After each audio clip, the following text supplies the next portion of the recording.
Good evening, everybody, and welcome back. Tonight we're going to be doing, again, a little bit different reaction than normal. As you can see by the title, this is Jimmy Fallon Remembers Kobe Bryant. Now, I know that Jimmy Fallon had Kobe on his show, I think multiple times. I remember seeing him on his show, and from what I've heard, they were actually good friends. But I wanted to make a video on this, not because it's trending and all this stuff. I wanted to make a video on it because Kobe, who he was, I was an athlete growing up. I played a lot of different sports. I ended up playing college golf, but it was his work ethic that I tried to emulate in my golf game. And so he was an important athlete to me, an important role model for me in sports.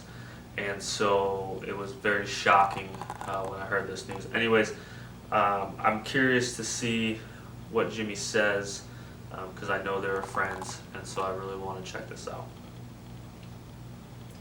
The world was heartbroken yesterday by a helicopter accident in Los Angeles that claimed the lives of 9 people, including that of Kobe Bryant and his 13-year-old daughter, Gianna. Kobe was such a life force, so strong and creative and inspired that in my head I thought that he was going to live forever. I met Kobe when he was 17 and I was 21. He was a rookie on the Lakers, and I was just starting out in the comedy scene in LA. We were at a party and we didn't know anyone at the party, so we just started talking. And I said, like, hey, what do you do? And he goes, I play basketball. I go, where? And he goes, for the Lakers. I go, wow. He goes, what do you do? I'm a stand-up comic. We just got along, we hit it off, started talking. He was telling me he was into poetry, and I met his sister, she was there. And so then the guy that was having the party said, hey guys, who wants to make a beer run? And Kobe wasn't drinking, he was 17, so he goes, I'll do it. He goes, Jimmy, you want to come? So I go, okay. So I get in the car, it's me and Kobe Bryant, and he's brand new in LA, and me too, I didn't know LA at all. And we drive down Sunset Boulevard to this place called Pink Dot. Yeah, it looked like a 7-Eleven.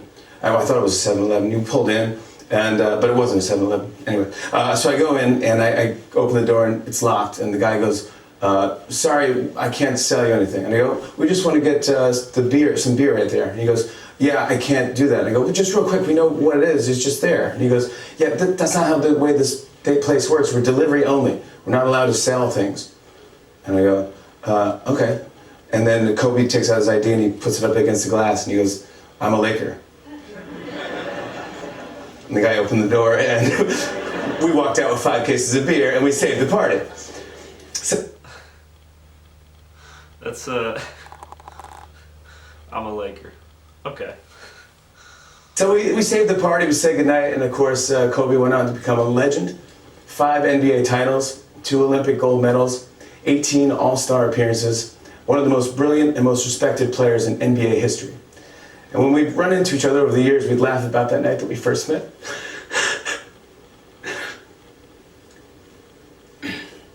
We laugh at all the good things that have happened since. And we laugh about how much fun it was to raise kids and all the stupid mistakes we made trying to figure out how to be good dads. And Kobe had 4 daughters, and I had 2 daughters.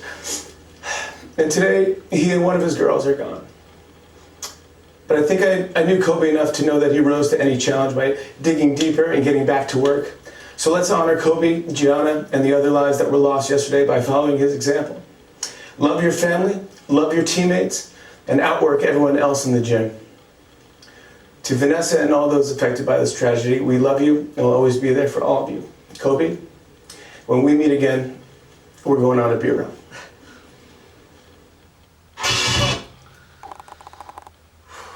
I'd never heard that story before.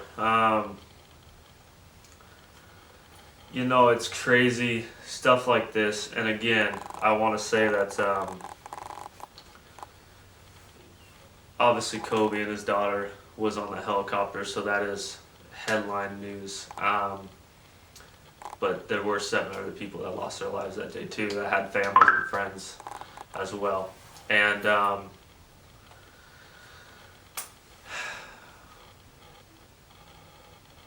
it's crazy. Like it's a reminder of how we can wake up one day and the next day someone we know is gone or we're gone, and it's a reality check. Like I said in the beginning of the video, Kobe had arguably one of the best work ethics in all of sports, and I played, basketball, soccer, baseball, and golf growing up, and basketball and golf are my two favorite, and I actually quit basketball because it was taking time away from my golf because that's what I was actually good at. But I remember, my two favorite players in basketball growing up watching was Gary Payton and Kobe Bryant. And I remember my dad using Kobe as an example of work ethic to me, and translating that to my work ethic with golf and pushing me to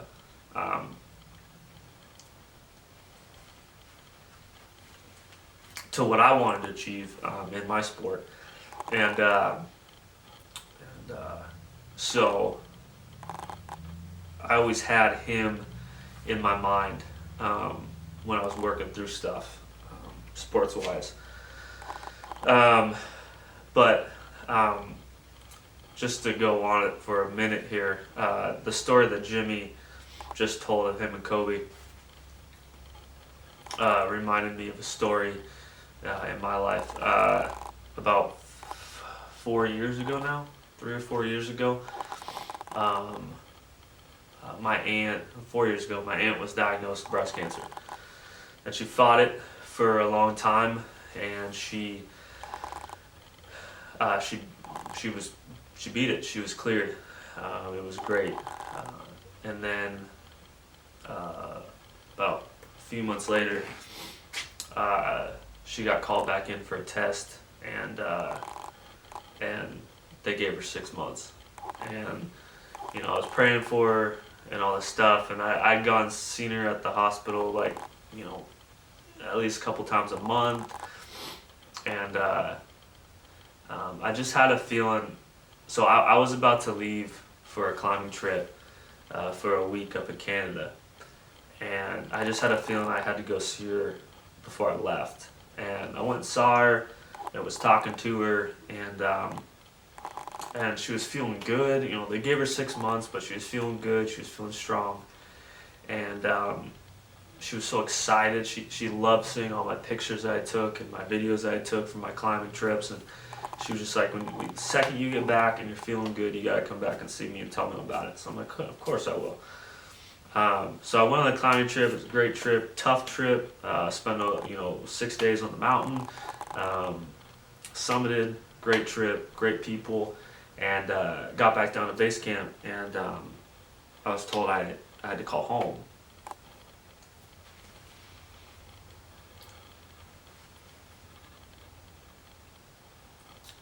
My first thought was something happened to my dog, because my sister and brother-in-law were watching my dog, and that was the first thing that popped into my head about freaking out, and I started freaking out. Anyways, I called my dad, and sure enough, they gave her 6 months, and she lasted 6 days. So I never got to tell her about my trip,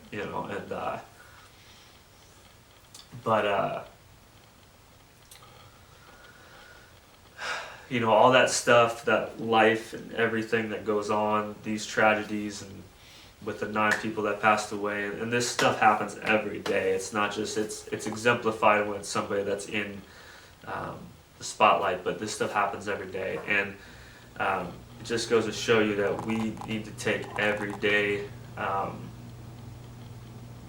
not take any day for granted, because we wake up and we don't know it could be our last. And that's why we're not supposed to carry grudges.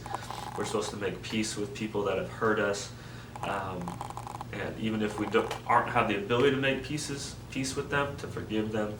And I know I need to do that for a few people in my life with certain things that I've been going through over the past couple of years. But it's just a reminder that we gotta love our families, be there for our friends, take care of the people around us, and forgive the people that have hurt us, because carrying those burdens and those struggles and those grudges only hurt us. And yeah. Anyways, thank you guys for watching. Prayers for all of the families involved. I can't imagine. So, we'll see you guys next time.